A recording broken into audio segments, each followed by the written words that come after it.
Hello दोस्तों, आपका एक बार फिर से स्वागत है हमारे यूट्यूब चैनल पे। तो आज की वीडियो में हम बात करने वाले हैं हमारे एचपीएससी कोर्स के अंदर एलिमेंट ऑफ साइकोमेट्री। तो एलिमेंट ऑफ साइकोमेट्री के अंदर जो एयर प्रॉपर्टीज होती है उसको हम चार्ट्स के थ्रू समझने की कोशिश करने वाले हैं कि कैसे हम जो हमारा साइकोमेट्री चार्ट होता है उससे हम कैसे कैलकुलेट कर सकते हैं, कैसे हम फाइंड आउट कर सकते हैं हमारे जैसे कि डीबीटी होता है, डेड बल्ब टेम्परेचर, या ड्यू पॉइंट टेम्परेचर होता है, या फिर रिलेटिव ह्यूमिडिटी होती है।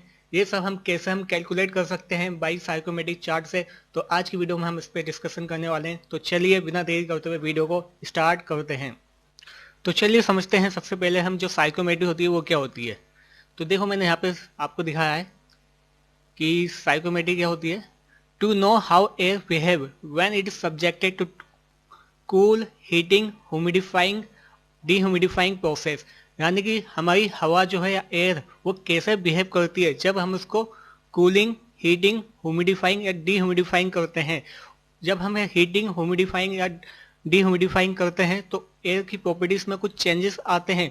उन सब चेंजेस की स्टडी करने के लिए हम साइकोमेट्री का यूज करते हैं। तो यहाँ पे दिखा रखा है, it is a science that deals with physical properties of air and water vapour mixture. तो एक साइंस होती है जिसके अंदर हम स्टडी करते हैं फिजिकल प्रॉपर्टीज ऑफ एयर, हवा की जो फिजिकल प्रॉपर्टीज होती है उसके बारे में स्टडी करते हैं। उसी को हम क्या कहते हैं, साइकोमेट्री कहते हैं। ठीक है, आगे इसमें जो हम इसकी प्रॉपर्टीज पढ़ने वाले हैं, इसमें प्रॉपर्टीज ऑफ एयर कौन कौन सी होती है। डीबीटी जिसका फुल फॉर्म होता है ड्राई बल्ब टेम्परेचर, एक होता है डब्ल्यूबीटी जिसका फुल फॉर्म होता है वेट बल्ब टेम्परेचर, थर्ड होता है रिलेटिव ह्यूमिडिटी जिसको आरएचपी कहते हैं, फोर्थ होता है हमारा ह्यूमिडिटी रेशो, और फिफ्थ होता है हमारा ड्यू पॉइंट टेम्परेचर। तो इन सब की डेफिनेशन के साथ इसको अंडरस्टैंड करने की कोशिश करेंगे आज की वीडियो में, ये सब होता क्या है और जो हमारा साइकोमेट्री चार्ट है उसको अच्छे से हम डिस्कस करेंगे। तो सबसे पहले जो हमारी प्रॉपर्टीज आती है उसका नाम है डीबीटी जिसको हम कहते हैं ड्राई बल्ब टेम्परेचर। तो इसको समझते हैं, ये होता क्या है। ये एक ऐसा टेम्परेचर होता है जिसको हम ऑर्डिनरी थर्मोमीटर से मेजर करते हैं। यानी जो ऑर्डिनरी थर्मोमीटर से जो टेम्परेचर मेजर किया जाता है वो टेम्परेचर कौन सा होता है, हमारा डीबीटी होता है। तो यहाँ पे डिफाइन किया गया था, temperature which is measured by ordinary thermometer in atmosphere is called dry bulb temperature. ठीक है, और जो सेकंड प्रॉपर्टीज होती है वो कौन सी होती है, डब्ल्यूबीटी, इसको हम कहते हैं वेट बल्ब टेम्परेचर। तो इसमें हम क्या करते हैं, वही डीबीटी वाला ही होता है, लेकिन इसमें क्या करते हैं, जो इसका एक कह सकते हैं जो इसका बल्ब होता है उसको बल्ब को क्या कर देते हैं हम, थोड़ा भीगे हुए क्लॉथ से उसको ढक देते हैं। ठीक है, तो इस द्वारा इस टाइप की जो थर्मोमीटर होता है उससे जो टेम्परेचर मेजर किया जाता है उसको क्या कहते हैं हम, वेट बल्ब टेम्परेचर कहते हैं। तो देखिए, the temperature which is measured by ordinary thermometer whose bulb is wetted by wet cloths is called wet bulb temperature. मतलब कि इसका बल्ब क्या होता है ना, उसको हम एक भीगे हुए क्लॉथ से ढक देंगे और इसके द्वारा जो टेम्परेचर मेजर किया जाएगा वो होता है हमारा वेट बल्ब टेम्परेचर। तो ये होते हैं हमारे डीबीटी टेम्परेचर, एक होता है हमारा वेट बल्ब टेम्परेचर। तो यहाँ पे दिखा रखा है, ये ऑर्डिनरी थर्मोमीटर दे रखा है। ठीक है, इसके द्वारा जो टेम्परेचर मेजर किया जाएगा वो होता है हमारा डीबीटी, और यह भी ऑर्डिनरी होता है। लेकिन इसका जो बल्ब है, बल्ब को हमने क्या किया है, इस पे क्लॉथ यानी कपड़ा लगा दिया है, उसको थोड़ा भिगो दिया है, जिससे इससे जो टेम्परेचर मेजर किया जाएगा उसी वजह से इसको क्या कहते हैं हम, वेट बल्ब टेम्परेचर किया जाता है। ठीक है, मार्केट में ये दोनों का कॉम्बिनेशन भी मिलता है, आपको मार्केट में जाके खरीदोगे तो यहाँ पे दे रखा है, जैसे कि एक साइड हमें दे रखा हो ऑर्डिनरी थर्मोमीटर, दूसरी तरफ दे रखा हमें वेट बल्ब थर्मोमीटर। तो यहाँ से हम डीबीटी मेजर कर सकते हैं, इससे इससे हम डब्ल्यूबीटी मेजर कर सकते हैं। तो हमारी जो नेक्स्ट प्रॉपर्टी आती है वो है हमारी रिलेटिव ह्यूमिडिटी। तो समझते हैं रिलेटिव ह्यूमिडिटी होती क्या है। Relative humidity is defined as the amount of water vapor present in the air to the total water vapor that air can hold।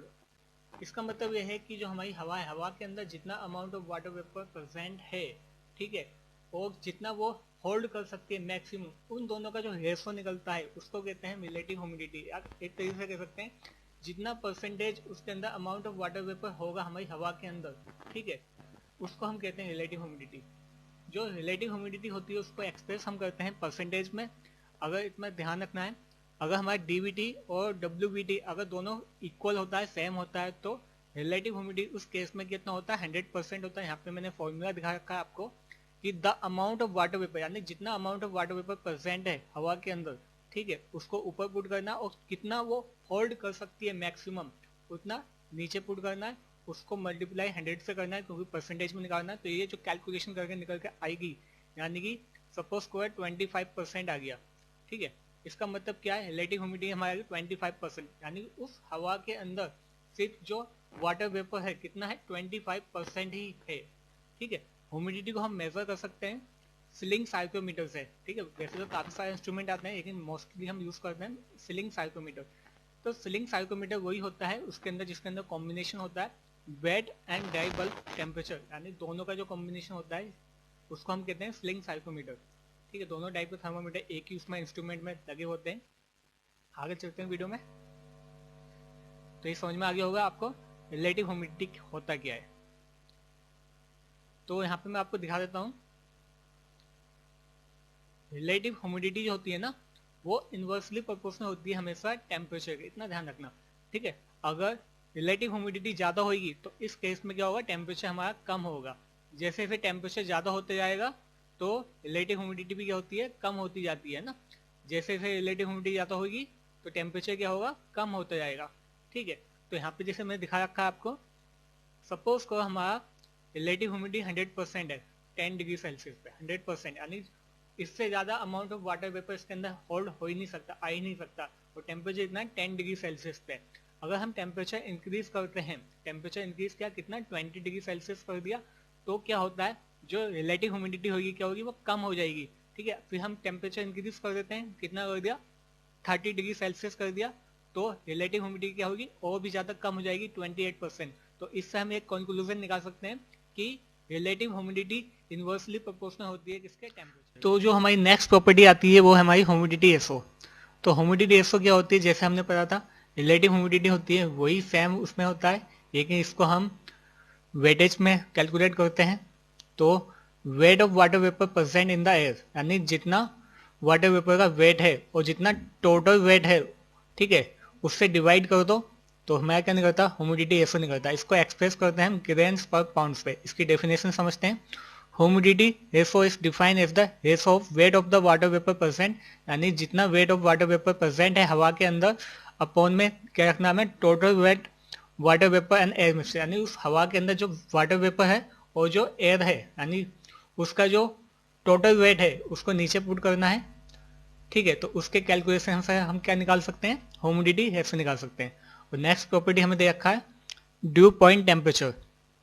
तो ड्यू पॉइंट टेम्परेचर क्या होता है, the temperature at which vapour molecule is condense, यानी ऐसा temperature जिसपे vapour molecules क्या हो जाएं, कंडेंस होना स्टार्ट हो जाएंगे। आप कह सकते हैं जो वेपर मॉलिक्यूल्स है वो लिक्विड में कन्वर्ट होना स्टार्ट हो जाए, उस टेम्परेचर को हम क्या कहते हैं, ड्यू पॉइंट टेम्परेचर कहते हैं ना। ये कब होता है, the temperature at which air is 100% saturated, यानी कि उसके अंदर वाटर वेपर और ज़्यादा स्टोर हो ही नहीं सकते हैं ना। तो उस केस को हम, उस टेम्परेचर को हम कहते हैं ड्यू पॉइंट टेम्परेचर। जैसे कि मैं यहाँ पे आपको एग्जांपल दे रहा है, एक गिलास के अंदर हम आइस पुट कर देते हैं, तो आइस पुट करने से क्या होता है, इसका टेम्परेचर क्या होगा, बहुत ज़्यादा हो जाएगा। जैसी हवा इसके अंदर में कॉन्टेक्ट पर आएगी तो वो क्या करेगी, कंडेंस होना स्टार्ट हो जाएगी। कंडेंस मतलब जो एयर होगी वो कंडेंस होना स्टार्ट हो जाएगी इसकी सरफेस पे, वो लिक्विड में कन्वर्ट हो जाएगी। तो इस टेम्परेचर को हम क्या कहते हैं, ड्यू पॉइंट टेम्परेचर कहते हैं। तो आपको समझ में आ गया होगा जितनी हमने इसमें प्रॉपर्टीज पढ़ी अभी, कि डीबीटी क्या होता है, डब्ल्यूबीटी क्या होता है, रिलेटिव ह्यूमिडिटी क्या होता है, ह्यूमिडिटी एसओ क्या होता है, and the due point temperature क्या होता है। तो ये थी हमारी कुछ प्रॉपर्टीज एयर की जो हम साइकोमेट्री में पढ़नी है, ठीक है। अब इसके चार्ट में हम समझेंगे कैसे हम इसको कैलकुलेट कर सकते हैं इसकी, ठीक है। यानी इसके चार्ट को देख के अगर हमें दो, देखो जो भी हमारा साइकोमेट्री चार्ट होता है, अगर हमें दो प्रॉपर्टीज अगर हमें गिवन है तो हम उस दो प्रॉपर्टीज से ही बाकी सब प्रॉपर्टीज कैलकुलेट कर सकते हैं बिना कैलकुलेशन किए, ठीक है। तो उसी को हमें समझना है इस वीडियो में। चलिए आगे चलते हैं। तो हेलो दोस्तों, अब हम आ चुके हैं इस वीडियो के काफी ज्यादा इंपॉर्टेंट टॉपिक्स के ऊपर, जो है हमारा साइकोमेट्री चार्ट। तो साइकोमेट्री चार्ट क्या होता है, ये हमें रिलेशन बताता है किसके ऊपर, जो हमारी प्रॉपर्टीज होती हैं एयर के, उनके बीच में जो रिलेशन बताएगा ये हमें साइकोमेट्रिक चार्ट बताता है। अगर हमें कोई भी दो प्रॉपर्टीज पता है तो उनके बेसिस पे हम बाकी की प्रॉपर्टीज को फाइंड आउट कर सकते हैं। जैसे कि डीबीटी होता है, डब्ल्यूबीटी होता है, डीपीटी होता है। अगर क्या कहते हैं, रिलेटिव ह्यूमिडिटी होगा या ह्यूमिडिटी रेशो, इनमें से कोई भी 2 प्रॉपर्टीज अगर हमें पता है तो उसके बेसिस पे हम साइकोमेट्रिक चार्ट देके बाकी प्रॉपर्टीज फाइंड आउट कर सकते हैं। यानी कि साइकोमेट्रिक चार्ट से हम क्या कर सकते हैं, हमारा काफ़ी ज़्यादा काम ईजी हो जाता है, हमें कैलकुलेशन करने की जरूरत नहीं होती है, हम आसानी से बाकी की प्रॉपर्टीज को फाइंड आउट कर सकते हैं। तो यहाँ पे फॉग दे रखा है, इसको फॉग समझते हैं कि फॉग कैसे हम समझते हैं कि फॉग कैसे बनता है। When air is saturated condition, जब एयर क्या हो सैचुरेटेड कंडीशन में हो, यानी कि जब डीबीटी और डब्ल्यूबीटी क्या हो इक्वल हो, तो जो मॉइस्चर होता है हवा के अंदर, वो जो मॉइस्चर होगा वो क्या होगा डिस्प्लेस होगा, बाहर निकलना स्टार्ट हो जाएगा। ठीक है, ड्रॉपलेट्स की फॉर्म में। ठीक है, displace moisture leaves air and droplets of liquid form, तो क्या बन जाते हैं वो ड्रॉपलेट्स ऑफ लिक्विड फॉर्म बन जाती है। तो उस कंडीशन में हमें क्या बनता है, वो हवा हमें तो फॉग टाइप की दिखाई देती है। तो इस तरीके से फॉग बनता है। ठीक है, अब बात करते हैं हमारा जो मेन टॉपिक है साइकोमेट्रिक चार्ट। तो यहाँ पे मैंने आपको साइकोमेट्रिक चार्ट दिखा रखा है। तो साइकोमेट्रिक चार्ट में इसकी जो लाइनें हैं उसको समझते हैं, कौन सी लाइन किसको रिप्रेजेंट करती है। तो यहाँ पे ये जो लाइन है एकदम हॉरिजॉन्टल लाइन जो होती है, ये हमें दिखाती है डीबीटी, ड्राइव बल्ब टेम्परेचर। ठीक है, और ये ऐसे जो स्लैंटिंग लाइन जो बनी है इस टाइप की, ये हमें दिखाती है डब्ल्यूबीटी। ठीक है, और ये जो लाइन होती है ये हमें दिखाती है ह्यूमिडिटी रेशो। यहाँ पे एक और लाइन होती है इसके पीछे, वो हमें ड्यू पॉइंट टेम्परेचर दिखाती है। और ये जो कर्व जो लाइन बननी है, ये कर्व टाइप की जो लाइन बनती है, ये हमें दिखाती है रिलेटिव ह्यूमिडिटी। ठीक है, इसी अगर डीबीटी या कहें इसको जो डब्ल्यूबीटी वाली लाइन है, अगर इसको हम एक्सटेंड करते हैं, ठीक है, इस लाइन पे जो दिखाता है रिप्रेजेंट करता है, ये हमें दिखाता है एंथैल्पी। ठीक है, और एक और लाइन होती है यहाँ पे, ये वाली लाइन होती है, ये हमें दिखाती है वॉल्यूम, यानी कि कितना वॉल्यूम है उसमें, जो हमारी मॉइस्चर है उसके अंदर। ठीक है, तो इस तरीके से हम इसमें रिप्रेजेंट करते हैं। आइए तो आगे चलते हैं वीडियो में, इसको अच्छे से एकदम समझते हैं। ये तो मैंने आपको बता दिया क्या क्या होता है। तो देखो साइकोमेट्रिक चार्ट में दिखा दिया मैंने यहाँ पे भी। तो देखो पहले तो समझते हैं साइकोमेट्रिक चार्ट क्या है। क्या साइकोमेट्रिक चार्ट होता क्या है। तो psychometric chart are graphical representation of psychometric properties of air. यानी साइकोमेट्रिक चार्ट क्या होता है, ग्राफिकल रिप्रेजेंटेशन, यानी ग्राफिकल रिप्रेजेंट करता है जो हमारी साइकोमेट्रिक प्रॉपर्टीज होती हैं हवा की, उसको रिप्रेजेंट करता है कि कौन सी कितनी प्रॉपर्टीज है। तो बाय साइकोमेट्रिक चार्ट जो हमारा एचवीएसी इंजीनियर होगा वो क्या करता है, एनालाइज करता है उसकी जो डिफरेंट प्रॉपर्टीज होती हैं, प्रोसेस होते हैं, उन सबको एनालाइज करता है कि हीटिंग हुआ है, कूलिंग हुआ है, या ह्यूमिडिफिकेशन हुआ है, या डी हुआ है, या हीटिंग या ह्यूमिडिफिकेशन हुआ है। इन सब की जो एनालिसिस करता है वो साइकोमेट्रिक चार्ट को देख के आसानी से एनालाइज कर सकता है। तो यहाँ पे जिस मैंने दिखा दिया था, ये जो लाइन बनती है ये क्या दिखाएगी हमें, डीबीटी दिखाती है। ये जो लाइन होगी ये कौन सी दिखाती है, ह्यूमिडिटी से दिखाती है। जो कर्व की जो लाइन होती है वो क्या दिखाती है, कर्व लाइन जो होती है ये हमें रिलेटिव ह्यूमिडिटी दिखाती है। ठीक है, और ये जो लाइन जो आती है इस टाइप की, ये हमारे डब्ल्यूबीटी दिखाती है। अगर यहाँ जहाँ पे कट करेगी इस लाइन को, ठीक है, इसको आगे एक्सटेंड कर देंगे तो इस लाइन पे जहाँ पे काटेगी वो एंथैल्पी दिखाएगी। ठीक है, इसी लाइन पे जहाँ पे इसको एक्सटेंड कर देंगे, ठीक है, पीछे एक लाइन दे रखी होती है वो हमें ड्यू पॉइंट टेम्परेचर भी दिखाती है। तो ये सब रिप्रेजेंट करता है हमारा साइकोमेट्रिक चार्ट। तो बिना कैलकुलेशन किए हम बाकी की जितनी भी प्रॉपर्टीज है उसको फाइंड आउट कर सकते हैं। इसलिए साइकोमेट्रिक चार्ट क्या बहुत ही ज़्यादा इंपॉर्टेंट होता है। इससे हम कम टाइम में ज़्यादा प्रॉपर्टीज को फाइंड आउट कर सकते हैं, अच्छे से एनालाइज कर सकते हैं। तो चलिए आगे चलते हैं। तो यहाँ पे दिया हुआ है एडवांटेज ऑफ चार्ट। एडवांटेज क्या है इसके चार्ट के, जैसे हम चार्ट जो यूज करते हैं उसके एडवांटेज क्या है। If all the values are calculated manually using the formula it takes lots of time.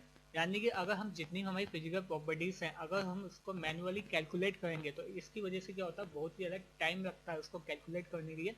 लेकिन अगर हम चार्ट का यूज करते हैं तो चार्ट के हेल्प से हम क्या कर सकते हैं, बाकी की प्रॉपर्टी को बहुत ही कम समय में उसको फाइंड आउट कर सकते हैं। ठीक है, सेकंड पे क्या देखा, what is the with a psychometric chart we can easily find out the present and final. तो साइकोमेट्रिक चार्ट से हम क्या कर सकते हैं, इनिशियल और फाइनल कंडीशन को आसानी से फाइंड आउट कर सकते हैं कि पहले इनिशियल कंडीशन कैसी थी हवा की, फिर बाद में कैसे हुई है। तो उसके बेसिस पे हम डिफाइन कर सकते हैं कि वहाँ पे ह्यूमिडिफाई हुआ है, डी ह्यूमिडिफाई हुआ है, या हीटिंग हुआ है। ये सब हम इसको आसानी से फाइंड आउट कर सकते हैं। Third, a psychometric chart is very useful in carrying out the heat load and cooling load. यानी साइकोमेट्रिक चार्ट की हेल्प से हम क्या आसानी से जो उसका हीट लोड है स्पेस का या कूलिंग लोड है उसको आसानी से हम कैलकुलेट कर सकते हैं। तो ये काफ़ी ज़्यादा इंपॉर्टेंस है फॉर एचवीएसी इंजीनियर के भी। क्योंकि इसकी हेल्प से हम हमारा जो कैलकुलेशन पार्ट होता है काफ़ी ईजी हो जाता है। ठीक है, आगे चलते हैं। तो देखो यहाँ पे मैं इसको भी ये भी समझाता हूँ। अगर देखो हमारी इनिशियल कंडीशन यहाँ पे थी, इससे अगर हम ऊपर जाते हैं, ठीक है, ऊपर जाएंगे तो इसका मतलब क्या हुआ है कि हमने ह्यूमिडिफाई किया, वहाँ पे स्पेस में क्या किया, हमने ह्यूमिडिफाई किया है। ठीक है, अब सपोज करो हमारी इनिशियल कंडीशन यहाँ पे थी, ऊपर थी, ऊपर से हमने नीचे आए, ऊपर से हम नीचे आए, फाइनल कंडीशन हम इनिशियल कंडीशन ऊपर थी, फाइनल कंडीशन हमारी नीचे हुई है। तो इस केस में हमने क्या किया, डीह्यूमिडिफाई किया है। ठीक है, अगर हम सपोज करो इनिशियल कंडीशन हमारी इधर थी, इससे हम इधर को गए, यानी कि क्या किया हमने, इस डायरेक्शन में गए, तो क्या हुआ, वहाँ पे हीटिंग हुआ है। ठीक है, इसका रिवर्स हो जाता है, अगर यहाँ से इस डायरेक्शन में गए तो इसका मतलब क्या है, कूलिंग क्या है। ठीक है, अब देखो ये हम हो गया ये जो लाइन बनी है इस तरीके से हम कह सकते हैं, ये हमारा ह्यूमिडिफाई हुआ है, ये हमारा डीह्यूमिडिफाई हुआ है, यहाँ पे हमारा हीटिंग होगा, यहाँ पे हमारा कूलिंग होगा। अगर हम यहाँ से इस पर कह सकते हैं कि अगर इस डायरेक्शन में मूव करते हैं, तो अगर इस डायरेक्शन में मूव करते हैं तो हमारा क्या होगा, हीटिंग और ह्यूमिडिफिकेशन होगा। अगर इस डायरेक्शन में मूव करते हैं तो इसका मतलब क्या है, हमारा क्या होगा, कूलिंग और ह्यूमिडिफिकेशन होगा। अगर इस डायरेक्शन में मूव करते हैं तो इसका मतलब क्या है, कूलिंग और डीह्यूमिडिफिकेशन होगा। अगर इस डायरेक्शन में मूव करेंगे तो इसका मतलब क्या है, हमारा हीटिंग और डीह्यूमिडिफिकेशन होगा। तो इसके बेसिस पे हम कैलकुलेट कर सकते हैं कि हमारा जो सिस्टम है वहाँ पे हमने क्या करना है, ह्यूमिडिफिकेशन करना है, डीह्यूमिडिफिकेशन करना है, ये सब हम प्रोसेस को हम फाइंड आउट आसानी से कर सकते हैं। ठीक है, तो आपको समझ में आ गया होगा, यहाँ पे मैंने चार्ट में भी दिखा रखा है अच्छे से, ये सब देख रखा है, sensible cooling, cooling and dehumidification, dehumidifying, chemical dehumidifying, sensible heating, heating and humidification, humidifying, ये सब होता है। तो चलिए आगे चलते हैं वीडियो में। तो पहले हम बात करते हैं हमारा जो सेंसिबल कूलिंग। सेंसिबल कूलिंग क्या होता है, मैंने बता दिया था आपको सेंसिबल कूलिंग का मतलब क्या है। जब हम चार्ट में कहाँ से कहाँ जाएंगे, इधर से इनिशियल कंडीशन, यहाँ से, यानी इनिशियल कंडीशन ये थी हमारी 1 से 2, डायरेक्शन जो है 1 से 2 हुआ, तो इस केस में हम क्या करते हैं, हम सेंसिबल कूलिंग करते हैं। ठीक है, आपको समझा देते हैं। The sensible cooling of air is the process in which only sensible heat of the air remove. तो सेंसिबल कूलिंग में क्या करते हैं, हम स्पेस से क्या करते हैं, हीट को क्या करते हैं, रिमूव करते हैं। तो उस केस में हम क्या करते हैं, वहाँ पे हमने सेंसिबल कूलिंग की है, और बाई ग्राफ के थ्रू हम यहाँ से समझ सकते हैं कि यहाँ पे क्या हुआ है, सेंसिबल कूलिंग हुई है। ठीक है, हॉरिजॉन्टल लाइन इस टाइप की, ये सब मैं समझा दिया आपको। वीडियो में आगे चलते हैं। नेक्स्ट देखा हमारा सेंसिबल हीटिंग। तो सेंसिबल हीटिंग में क्या करेंगे हम, वहाँ पे हम थोड़ा हीटिंग, उस जो हमारा स्पेस है उस पर क्या करेंगे, थोड़ा हीटिंग प्रोवाइड करते हैं ना, जैसे यहाँ पे दिया हुआ है sensible heating process opposite to sensible cooling. तो सेंसिबल हीटिंग प्रोसेस क्या होता है, एकदम अपोजिट होता है किसके, सेंसिबल कूलिंग के। ठीक है, तो यहाँ पे हम हीटिंग प्रोसेस प्रोवाइड करते हैं, यानी हम टेम्परेचर क्या करते हैं, इंक्रीज करते हैं। जब टेम्परेचर इंक्रीज करते हैं तो साइकोमेट्रिक चार्ट में किस डायरेक्शन में मूव करेंगे, इस डायरेक्शन में, यानी इनिशियल कंडीशन हमारी यहाँ पे होगी, फाइनल कंडीशन हमारी यहाँ पे होगी, यहाँ पे हम हीटिंग किया है हमने। ठीक है, तो ये होता है हमारा सेंसिबल हीटिंग होता है, इसको आप पकड़ लेना अच्छे से। ठीक है, तो मतलब हीटिंग का मतलब सिर्फ हीटिंग ही क्या है, बाकी किसी प्रॉपर्टीज में कोई चेंजेस नहीं आ रहा, ज़्यादातर हीटिंग में हुआ। ठीक है, आगे चलते हैं। नेक्स्ट देखा हमें कूलिंग एंड ह्यूमिडिफिकेशन। इसमें मैंने बताया था कूलिंग और ह्यूमिडिफिकेशन करना है तो हम किस डायरेक्शन में, जैसे मैंने यहाँ पे एक चार्ट बनाया था ना इस टाइप का, यहाँ पे हुआ है तो ह्यूमिडिफिकेशन हुआ है। ठीक है, और यहाँ पे डीह्यूमिडिफिकेशन हुआ है, यहाँ पे हीटिंग हुआ है। इस डायरेक्शन में आएंगे तो हीटिंग, इस डायरेक्शन में आएंगे तो ह्यूमिडिफिकेशन, इस डायरेक्शन में आएंगे तो डीह्यूमिडिफिकेशन, और इस डायरेक्शन में आएंगे तो कूलिंग। तो ये सब हुआ। अगर हमें कूलिंग और ह्यूमिडिफिकेशन करना है, यानी कूलिंग भी करना है हमें, ह्यूमिडिफिकेशन भी करना है, तो किस, हमारा जो चार्ट में जो लाइन बनेगी वो किस डायरेक्शन बनेगी, इस डायरेक्शन में बनेगी। ठीक है, अगर हमें हीटिंग भी करना है और ह्यूमिडिफिकेशन भी करना है तो हमारी चार्ट में जो लाइन बनेगी वो इस डायरेक्शन में बनेगी। ठीक है, इससे हम समझ सकते हैं। तो यहाँ पे मैंने आपको ग्राफ दिखा भी रखा है, तो देखते हैं इसको। जैसे मैंने यहाँ पे दिखा रखा है, ये जो हमारा साइकोमेट्रिक चार्ट है ये क्या दिखाया हमारा, कूलिंग और ह्यूमिडिफिकेशन दिखाया, और ये वाला जो साइकोमेट्रिक चार्ट है इसने क्या दिखाया हमारा, हीटिंग और ह्यूमिडिफिकेशन दिखाया। तो पहले समझते हैं कूलिंग और ह्यूमिडिफिकेशन का मतलब क्या है। कूलिंग और humidification is the simultaneous removal of heat और मॉइस्चर, यानी कूलिंग और ह्यूमिडिफिकेशन में हम क्या करते हैं, एक साथ हीट और मॉइस्चर को हवा से रिमूव करते हैं ना। ठीक है, तो एयर कैन बी डी, जो हमारी एयर है air can be dehumidified if it passes over a coil whose temperature is less than the dpt। अगर हमें जो हमारी हवा है उसको अगर डिह्यूमिडिफाई करवाना है तो उसको ऐसी कोयल से हम पास करवाते हैं जिसका टेम्परेचर क्या होगा, डीपीटी यानी ड्यू पॉइंट टेम्परेचर से क्या होना चाहिए, कम होना चाहिए, तब हम कह सकते हैं वो डिह्यूमिडिफाई हुआ है। ठीक है, क्योंकि डिह्यूमिडिफाई मतलब होता है वो कंडेंस हो जाएगा। ठीक है, नेक्स्ट कूलिंग एंड डिह्यूमिडिफिकेशन अकर। अगर कूलिंग और डिह्यूमिडिफिकेशन करना है तो वो कब होगा, जब हमारा इफेक्टिव सेंसिबल हीट फैक्टर, अभी इसको भी पढ़ेंगे, इफेक्टिव सेंसिबल हीट फैक्टर क्या होना चाहिए, 1 से कम होना चाहिए। दूसरा क्या था हमारा हीटिंग और ह्यूमिडिफिकेशन। तो हीटिंग और ह्यूमिडिफिकेशन करने के लिए हम क्या करते हैं, स्प्रे ऑफ वाटर, जो हमारी हॉट एक तरीके से कर सकते हैं, जो हमारा स्प्रे ऑफ वाटर होता है वो काफ़ी ज़्यादा सफिशिएंट हीटेड होता है, उसको हम स्प्रे करते हैं। जब जैसे ही उससे हवा पास होती है तो वहाँ पे क्या होता है, वाटर वेपर मॉलिक्यूल्स क्या होते हैं, इंक्रीज हो जाते हैं हवा में, और वहाँ पे ह्यूमिडिफिकेशन हो जाता है। तो वहाँ पे हीटिंग भी हो जाती है और ह्यूमिडिफिकेशन भी हो जाता है। इस तरीके से हम हीटिंग एंड ह्यूमिडिफिकेशन भी कर सकते हैं। तो चलिए दोस्तों अब बात करते हैं, अगर हमें कोई दो प्रॉपर्टीज अगर गिवन है तो उन दो प्रॉपर्टीज अगर हमें गिवन है तो उससे हम बाकी की प्रॉपर्टीज को कैसे हम फाइंड आउट कर सकते हैं। तो देखो मैं दोस्तों आपको बता देता हूँ, अगर सपोज करो हमें डी बी टी गिवन है, सपोज करते हैं डी बी टी हमें दे रखा है, हम देते हैं 70 डिग्री। ठीक है, 70 डिग्री फ़ारेनहाइट। अगर डी बी टी हमें 70 डिग्री फ़ारेनहाइट दे रखा है, और या कुछ भी गिवन है, या फिर हमें दे रखा है रिलेटिव ह्यूमिडिटी दे रखा है हमें 40%। ठीक है, अगर कोई भी दो प्रॉपर्टीज हमें गिवन है तो उसके बेसिस पे हम बाकी की प्रॉपर्टीज की वैल्यू कैसे हम साइकोमेट्रिक चार्ट का यूज करके कैसे हम निकाल सकते हैं। तो देखो मैंने यहाँ पे आपको दो प्रॉपर्टीज गिवन कर दी हैं, 70 डिग्री फ़ारेनहाइट हमें डीबीटी दे रखा है, रिलेटिव ह्यूमिडिटी हमें 40% दिया हुआ है। तो देखो पहले हम डीबीटी देखेंगे, डीबीटी हमारा 70 डिग्री कहाँ पे है, यहाँ पे है, और रिलेटिव ह्यूमिडिटी की जो लाइन 40 की जो है वो लाइन कौन सी जा रही है, ये वाली लाइन जाती है। ठीक है, और ये 70 की, तो इसको क्या करना है हमें, ऊपर तो एक्सटेंड करना है, इसको हमें करना, तो ये पॉइंट हमें बन गया जहाँ पे कॉन्साइड करा इस पॉइंट पे। तो इस पॉइंट से हमें बाकी सब चीज़ें हमें कैलकुलेट करनी है। तो इसी पॉइंट से अगर हमें सपोज करो ह्यूमिडिटी एसओ निकालना है, तो इसी पॉइंट के सामने जो वो ह्यूमिडिटी एसओ को काटेगा, ठीक है, तो ये 0.008 जो आएगा ये क्या है, हमारा ह्यूमिडिटी एसओ है। अगर इसी पॉइंट से हमें क्या निकालना है, WVT निकालना है। तो WVT हम कैसे निकाल सकते हैं, इसी पॉइंट से जो ये स्लैंट लाइन बनेगी यहाँ पे, तो ये कितना हमारा WVT है, तो ये कितना हो गया, ये 50 है 60 के बीच में है, तो ये आ जाएगा 55 का है, 52 54 56, तो हमारा कितना हो जाएगा, ये WVT हो जाएगा 56। ठीक है, तो WVT कितना हो गया, 56 हो गया। इसी पॉइंट से हमें क्या निकालना है, एंथैल्पी निकालना है। तो एंथैल्पी में हम क्या करते हैं, इसी पॉइंट को हम एक्सटेंड कर देते हैं, तो ये कितना आ जाएगा हमारा 24 के आसपास आ जाएगा, एंथैल्पी आ जाएगा हमारा 24। ठीक है, तो इसी के बेसिस पे हम बाकी सब, अब देखो हमने क्या किया, हमें सिर्फ दो ही प्रॉपर्टीज पता थी, उसी दो ही प्रॉपर्टीज से हमने क्या किया, बाकी सब निकाल, हमने ह्यूमिडिटी एसओ भी निकाल दिया। ह्यूमिडिटी एसओ कितना आ गया हमारा 0.008 आ गया।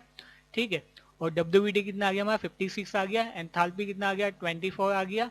ठीक है, तो इस बेसिस से हम क्या निकालते हैं, सब प्रॉपर्टीज हम फाइंड आउट कर सकते हैं। एक और एग्जांपल ले लेते हैं ताकि आपको अच्छे से समझ में आ जाए। एक और एग्जांपल लेते हैं, तो अब किसे हम सपोज करते हैं, जैसे कि हमें दो प्रॉपर्टीज गिवन है, एग्जांपल देते हैं, जैसे कि हमें सपोज करो हमें अब दे रखा है WVT दे रखा है, सपोज करो WVT दे रखा है हमें कितना 50 रहते हैं, WVT 50 रहते हैं ना। ठीक है, और ह्यूमिडिटी ऐसे दे रखा है हमें, क्या दे रखा है हमें, ह्यूमिडिटी रेशो गिवन है, उसको दे देते हैं हम 0.008 देते हैं। ठीक है, यानी कि दो प्रॉपर्टीज हमें गिवन है, WVT और HR ह्यूमिडिटी रेशो। तो इससे हम बाकी की प्रॉपर्टीज सब कैसे फाइंड आउट करेंगे।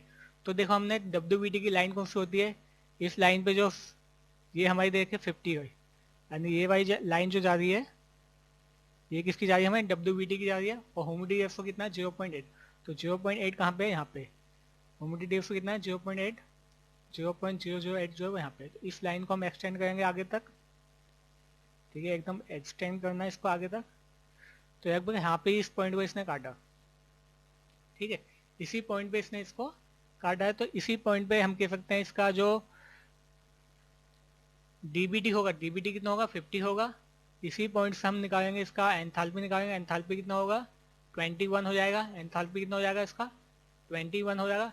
इसी पॉइंट से अगर हमें रिलेटिव ह्यूमिडिटी निकालनी तो ये क्या होगा एग्जैक्ट इसी पॉइंट पे बना है तो रिलेटिव ह्यूमिडिटी इस पॉइंट पे 100% 100 डिग्री सेल्सियस आएगी।